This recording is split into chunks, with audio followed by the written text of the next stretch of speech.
Yes, I can see, ma'am. You can continue. Okay, sir.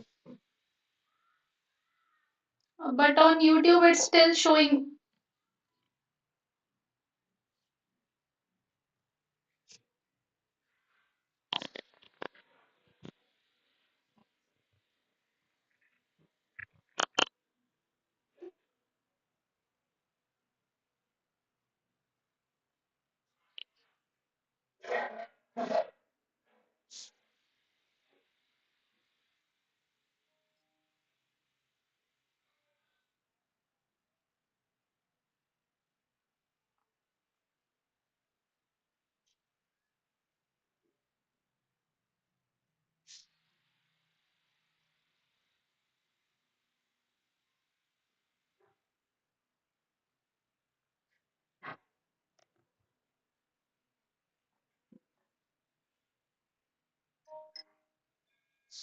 Okay.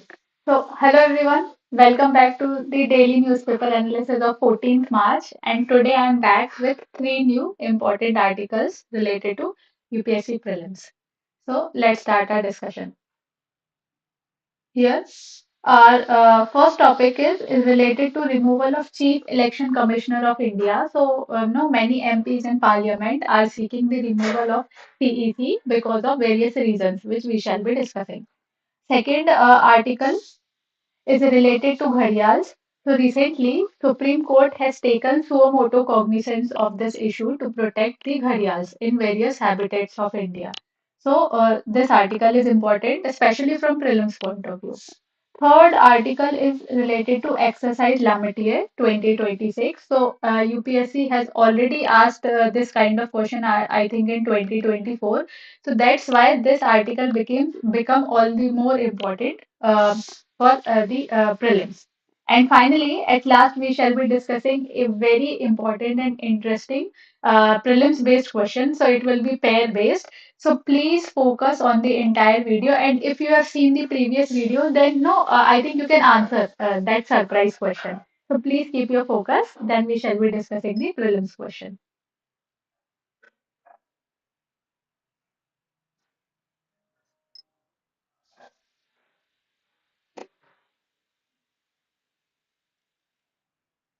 So let's start our discussion. First article related to Chief Election Commissioner of India. So, what is the context? The India Bloc MPs have submitted a notice in both the houses of Parliament, and the notice is related to Chief Election Commissioner of India, who is Mr. Gyanesh Kumar. More about the news. So, why this? What was the reason for seeking this removal of Chief Election Commissioner? So, the opposition MPs have imposed various charges, and what are those charges or allegations? Like the discriminatory conduct and obstruction of investigation into electoral fraud. So, no, they are alleging that the Election Commissioner of India and other election commissioners are favoring the ruling party. That's why they are seeking the removal of CEC. Important thing here is this is the first time such a notice has formally been submitted in Parliament against Chief Election Commissioner. Why it is the first time? Because even to submit the formal notice for seeking the removal of CEC is very difficult because that submission of notice only requires the validity of 100 members of Lok Sabha and 50 members of Rajya Sabha. So, 100 members here, 50 members here have to first support that notice, then only it can be formally introduced. So, no, seeking support of around 150 MPs is very difficult. But this was the first time that notice was signed by 130 people, MPs in Lok Sabha and 63 MPs in Rajya Sabha. So, this is very big thing. That's why it is for the first time because earlier seeking the support of around 150 MPs was very difficult. So it was the first time that such a notice has formally been submitted because for submission we need at least 150 MPs. Now, if the motion is admitted, an inquiry committee will be formed and formed jointly by the Speaker of Lok Sabha and Chairman of Rajya Sabha under Judges Inquiry Act. So, no, this point is related to removal of Chief Election Commissioner. So, we shall be discussing this in detail.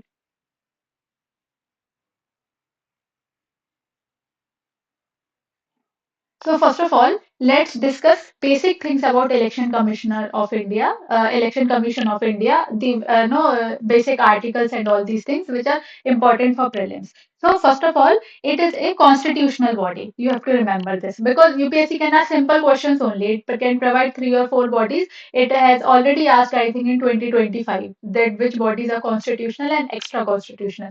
So this is a constitutional body. That means it is mentioned under any article of the Constitution. So that is Article 324.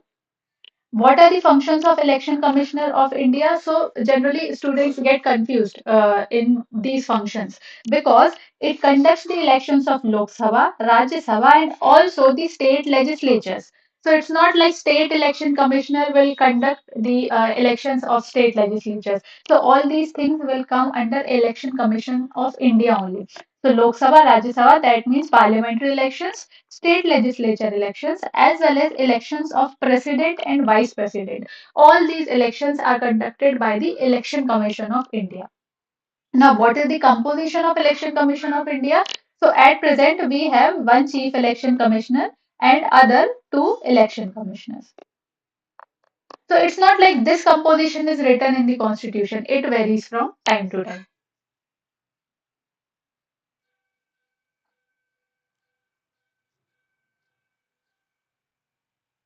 Now, here very important thing that is removal of chief election commissioner of India. So this is very important procedure.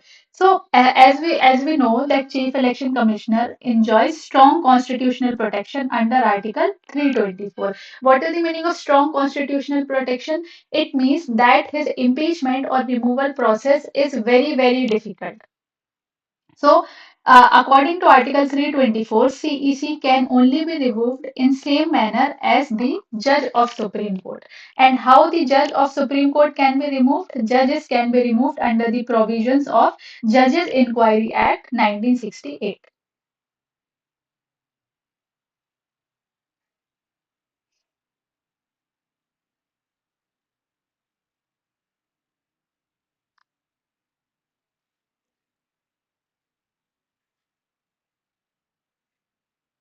Okay, so we shall be discussing the procedure in detail because this is very important for the exam.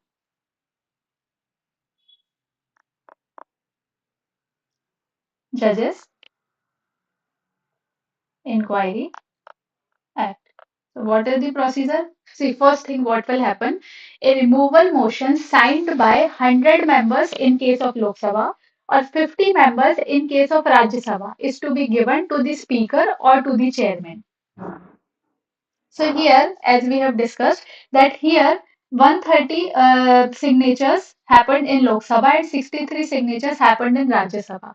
So here what the Act says, from Lok Sabha, you need 100 members, or from Rajya Sabha, you need 50 members. And if it is happening in Lok Sabha, then it will be submitted to Speaker, and if it is happening in Rajya Sabha, it will be submitted to the Chairman of Lok Sabha. Now, it depends on the Speaker or Chairman of Lok Sabha or Rajya Sabha to admit the motion. First of all, to create the motion, these number of people are required. Now, to admit the motion, it depends on speaker or chairman. Now, if the motion is admitted, please focus on this word if because it depends on speaker or chairman not to admit the motion also, whether to admit or not. Now, if the motion is admitted, then a three-member committee will be formed to investigate the charges which are constituted against CEC or against the judges. Now, if So here three-member committee is formed. Now, if committee finds the judge to be guilty of charges, now under Judges Inquiry Act, the judges can be removed on the for two charges only. First is misbehavior, or second is incapacity. So for CEC also we will discuss only two charges. So if the committee finds the judge guilty of charges which are misbehavior or incapacity, then the house in which the motion was introduced can take up the consideration of the motion. So, see, the impeachment motion will be discussed in both the houses, but it will start from the house where the impeachment motion started. So, now, if considering that, for example, committee finds the judge guilty of misbehavior or incapacity, so the house in which motion is introduced, now that house will take it up for the debate and consideration. Now, for debate, consideration, and for voting, a special majority is required. Special majority. What is that special majority? It is majority of total membership of the house, that is 50% of total strength of the house, plus two-thirds of members present and voting. So this is the type of special majority required for impeachment of judges or chief election commissioner. Now, once the house in which removal motion was introduced is passed, for example, it was introduced in Lok Sabha and finally it is passed by special majority, then it goes to second house. And there also it has to be passed by a special majority. After the motion is passed by both the houses, an address is presented to the president. Finally, address will be presented to the President of India, and then President of India passes an order to remove the judge or Chief Election Commissioner. So this is the overall process of the removal. So please remember each and everything. What number of members are needed, whether speaker or chairman have to admit, or no, it depends on their discretion, and what basis a judge or CEC can be removed on basis of misbehavior, incapacity, what type of majority is required. All these things are very important.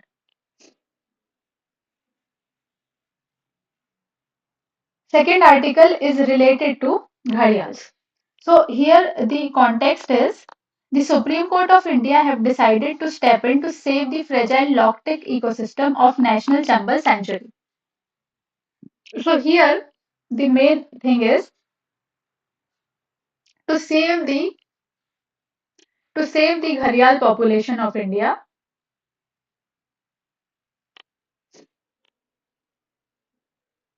To save the gharial population of India, Supreme Court has taken suo motu cognizance.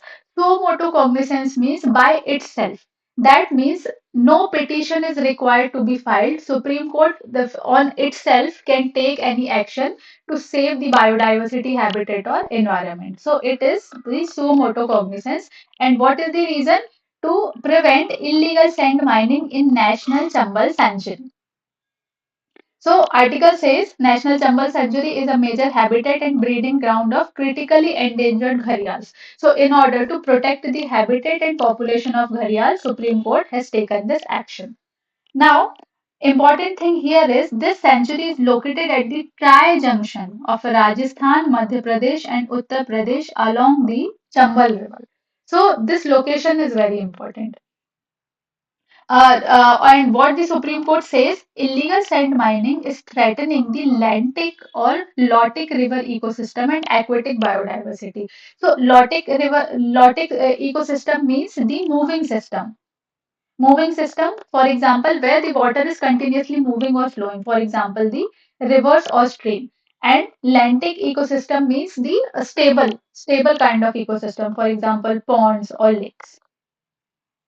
So illegal sand mining is threatening both these kind of ecosystem, and hence aquatic biodiversity is also impacted. We shall be discussing that how illegal sand mining is impacting the environment or aquatic ecosystem.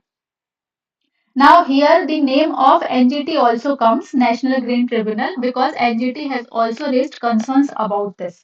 So here important things which we have to discuss is about the Ghariyals, about the location of National Chambal Sanctuary, and about National Green Tribunal. So these all things are important from prelims point of view.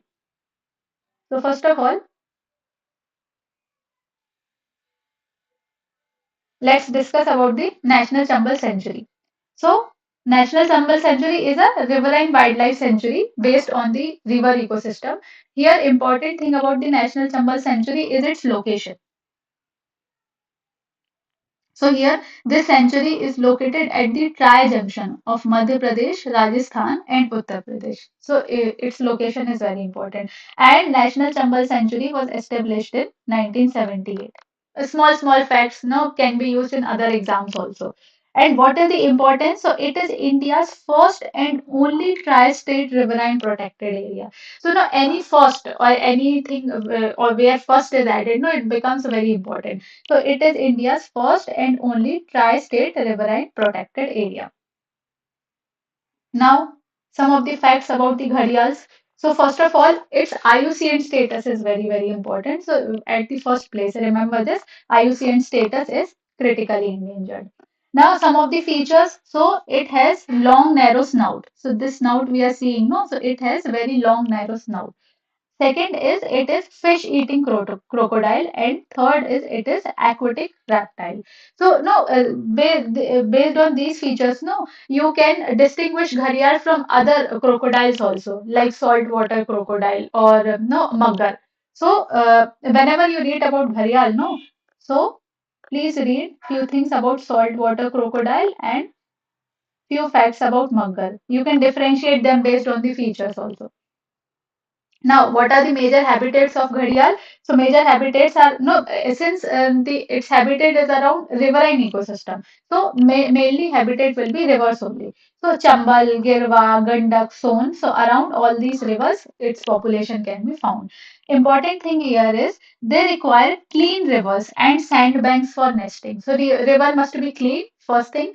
Second thing, no, a large amount of sand must be there. That's why we discussed that Supreme Court no wants to prevent the illegal sand mining. That's why Supreme Court has taken this step because the large amount of sand is required for the nesting of gharials or turtles. So that's why if illegal sand mining they are doing, no, so turtles or gharial population can be at risk. Now, yes, this thing is very important. That why sand mining is dangerous.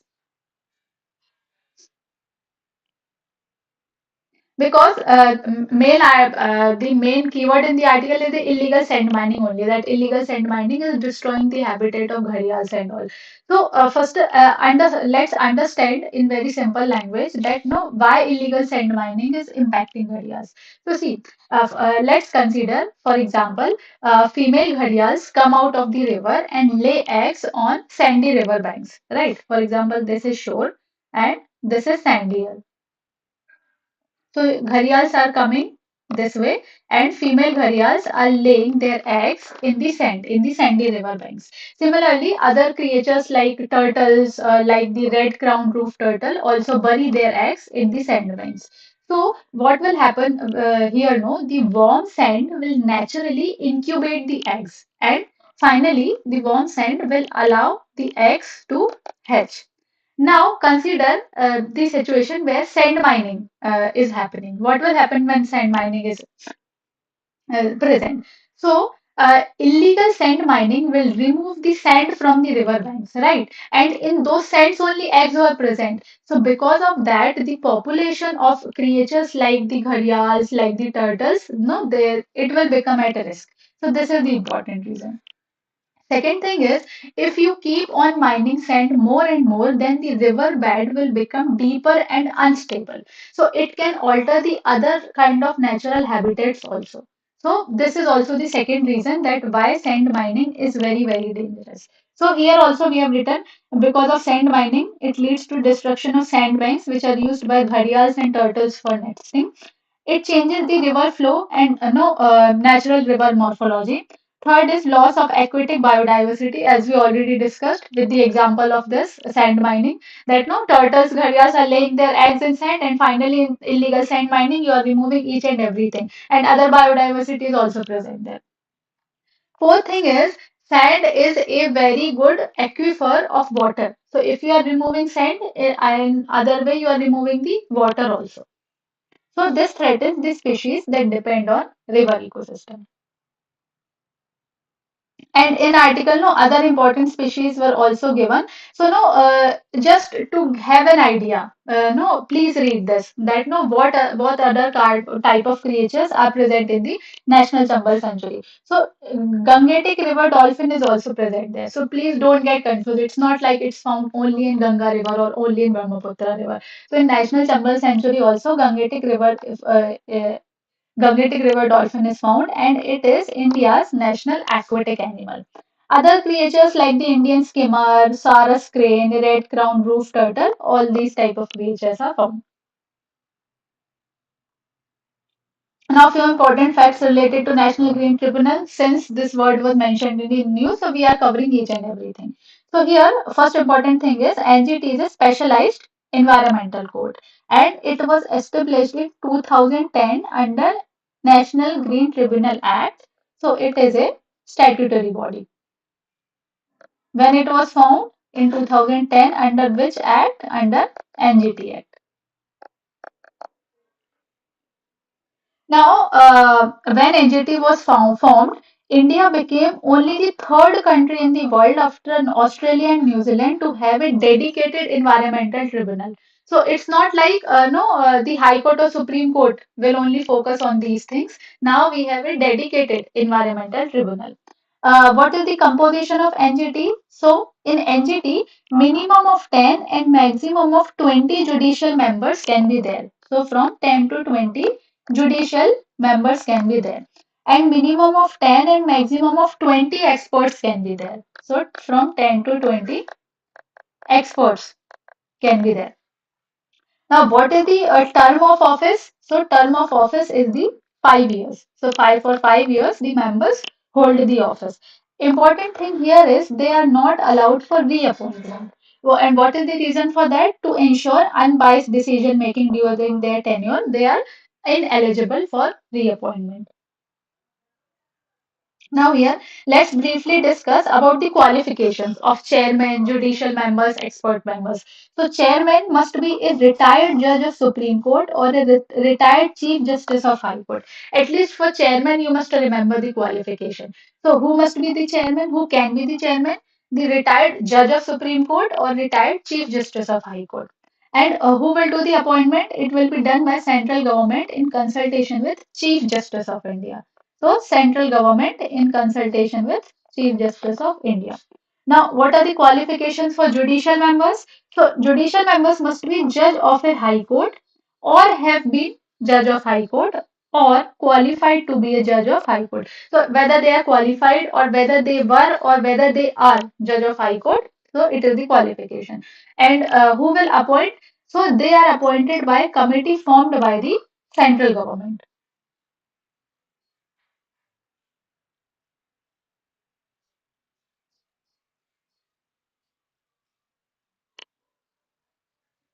Now, the qualification for expert members. So, the expert members must have the qualification and experience of minimum 15 years in environmental science, forestry, biodiversity, etc. etc. So, these all are the qualifications and appointment procedure for the members of NGT.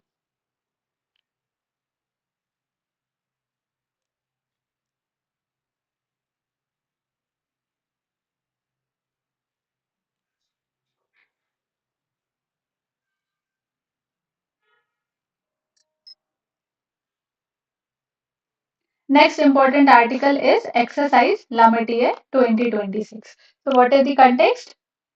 The 11th edition of Exercise Lamatier is being conducted in Seychelles. So, this exercise is being conducted in Seychelles and not in India.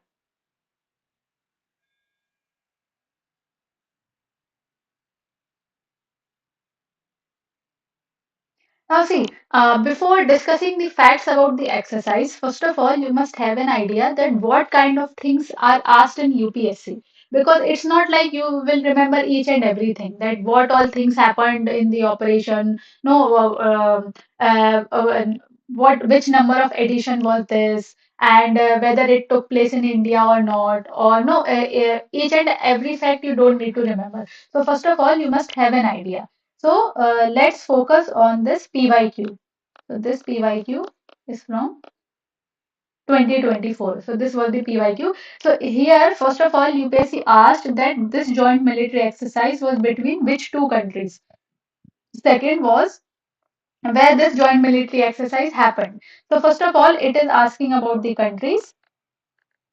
Second thing is it is asking about the place or location. Third thing, it is asking about the operations, what all operations took place during the exercise.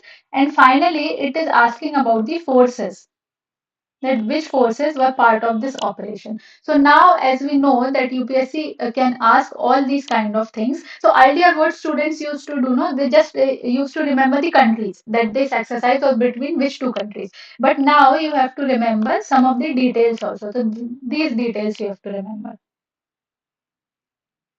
Now it will be easy for us to remember. So first of all, it was the 11th edition of exercise Lamatia, and at which place it happened? It happened in Seychelles Defense Academy. So important thing is 11th edition of 2026 did not happen in India. It happened in Seychelles. Second important thing, which two countries? It is between India and Seychelles. Here, very important thing is 2026 edition is the first trial services edition. That means this is the first edition where all the three forces, that is Army, Navy, and Air Force, took part. So that's why this becomes very important and can be asked this year also. Now, what all was the focus for the exercise? So it focused mainly on improving interoperability in sub-conventional operations. Sub-conventional operations means the operations which are not the traditional or which are not the conventional warfare. For example, the conventional warfare between two armies. So sub-conventional operation means that they are important, but they are not the conventional war between the two countries. For example, terrorism or for example insurgency. So these operations are not related to direct war or direct warfare between two countries, but they are important. So these kind of operations are called sub-conventional operations. So what all activities took place? Training activities included counter-terrorism operations, because terrorism is one of the sub-conventional warfare. No, close quarter battle drills, hostage rescue operations, etc., etc. So now from this question, let's check each and everything. So what two countries are included? India and Seychelles. At which place it took place? It took place in Seychelles, Seychelles Defense Academy. What all operations it included? It mainly focused on sub-conventional warfare. And what all forces were included? So this was the first time where all three forces were included. So in this way, you have to study any article based on PYQs. Now, since this exercise was between India and Seychelles, so let's discuss some of the important facts related to Seychelles. So, first of all, we shall be discussing the location only. So, here is Seychelles. Here is Seychelles. Here, Assumption Island, Madagascar, Maldives, Agalega Islands, Mauritius, and Diego Garcia. So, study the location of Seychelles and study the locations of other islands also with respect to Seychelles. For example, Assumption Island and Madagascar are located at southern side. Mauritius, Diego Garcia, Agalega Islands are located at southern side. Okay, so it is an archipelagic island country located in Western Indian Ocean. So it is located in Western Indian Ocean. It consists of archipelago of around 115 islands, of which only 8 are permanently inhabited. What is the capital city? It is Victoria. Important thing to focus here is it composed of mainly two type of island groups. So first kind of island group is volcanic in nature. So because of that, it has granitic islands. And second type of island is coral island. So first island which is volcanic in nature, we call it as Mahe group. So Mahe group is volcanic with a narrow coastal strip, and other kind of islands are the coral atolls. So it has volcanic islands also, and it has coral islands also. A brief idea, no, maybe any of the fact can help you to eliminate the options. Now, the surprise question which I was discussing. So, see, generally in pair-based question, UPSC either can ask, UPSC can give the place and it can ask the name of countries, that in which country these places are located. Second thing, UPSC can provide three columns. First, in which country is this located, and second, the context, because of what it can be. This thing was in news. So that's why I tried to ask a difficult question that this place is associated with what. Means what was the reason this thing is in news. So first of all, first place is Ukhrul, second place is Ras Laffan, and third place is Kharg Island, and these are the descriptions I have provided. So now please read the question carefully, try to answer, and please provide the answer in the comment section. And if you have any doubt, you can comment there, and we shall be discussing this question in detail in tomorrow's analysis or in Monday's analysis. Okay. So yes, I think this was all for the discussion. And yes, we shall meet in discussion of Monday. Thank you.